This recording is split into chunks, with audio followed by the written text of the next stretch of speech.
सभी को जय मसीह। अपने इस यूट्यूब चैनल में आप सभी मसीह भाई को मैं स्वागत करता हूं। आप मेरे यूट्यूब चैनल पर यदि आप नए होंगे तो मैं आप लोगों से चाहता हूं, रिक्वेस्ट करता हूं कि आप लोग चैनल को सब्सक्राइब कर लेना और बेल आइकन को दबा देना ताकि आने वाली नोटिफिकेशन आपके पास पहुंचता रहे। मैं चाहता हूं आप लोगों को आज जैसे कि आप मेरे चैनल का नाम में है मसीह हिंदी चैनल, तो मैं आप लोगों को इस चैनल में आज मैं अच्छी चीज़ों को बताने जा रहा हूँ।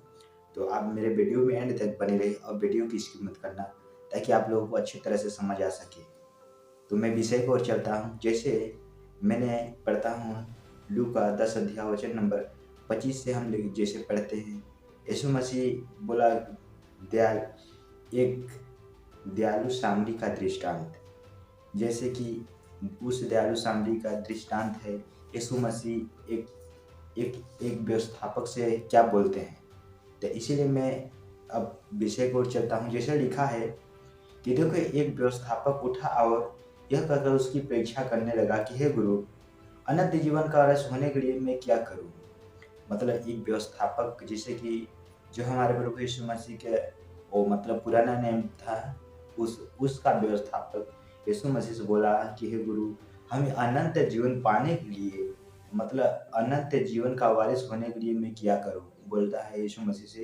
यीशु मसीह ने उससे कहा, उसने बोला व्यवस्थापक से कहा, यीशु मसीह बोले उससे कि व्यवस्थापक ने कहा कि तू कैसा पढ़ता है।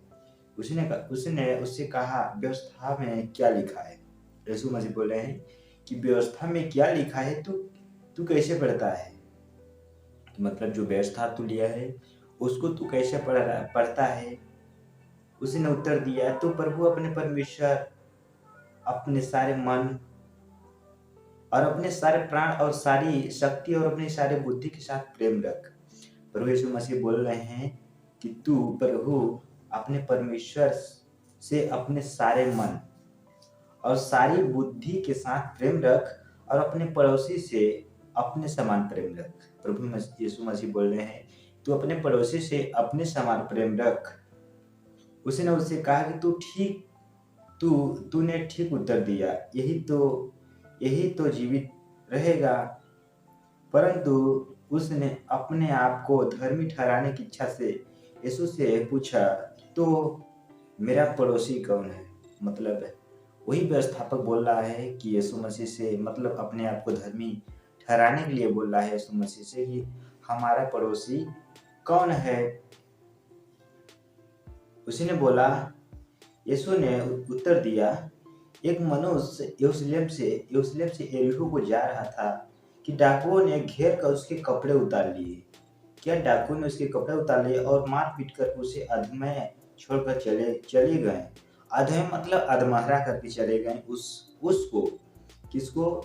जो यरूशलेम से मतलब यरीहो को जा रहा था, उसे डाकुओं ने जब घेर के उसको मारा और उसे घायल करके मतलब छोड़ चले। और ऐसा हुआ कि उससे मार्गों में एक याजक जा रहा था। मतलब मार्ग मतलब रास्ता उस रास्ता में से एक याजक जा रहा था, परंतु उसे देख के कतरा कर चला गया। कतरा मतलब ठुकरा के चला गया, मतलब वो बीमार पड़ा था, उसको न ध्यान दिया, कतरा कर चला गया। इसी रीति से एक लेवी उस जगह पर आया, मतलब जिस जगह पर वो यूरिहा से जो जा रहा था वह भी उसे देख के कतरा चला गया। वो भी जो लेवी था वो भी उसको कतरा के चला गया। परंतु एक सामरी यात्री वहां आ निकला और उसे देख कर तरस खाया। उसने उसके पास आकर उसके घाव पर तेल और दाख रस डालकर पट्टी बांधी। मतलब वही सामरी यात्री जो वो आया, तो उसे देखकर उसको मतलब उसके घाव पर, उसके पास आकर उसके घाव पर तेल और दाख रस ढालकर मतलब पट्टी बांधी और अपनी सवारी पर चढ़ा कर सराय में ले गया और उसकी सेवा टहल की। जिसको डाकियों लोग मार कर यरूशलेम के उस नगरी में गिरा दिए थे, घायल करके अधमय करके चले गए थे।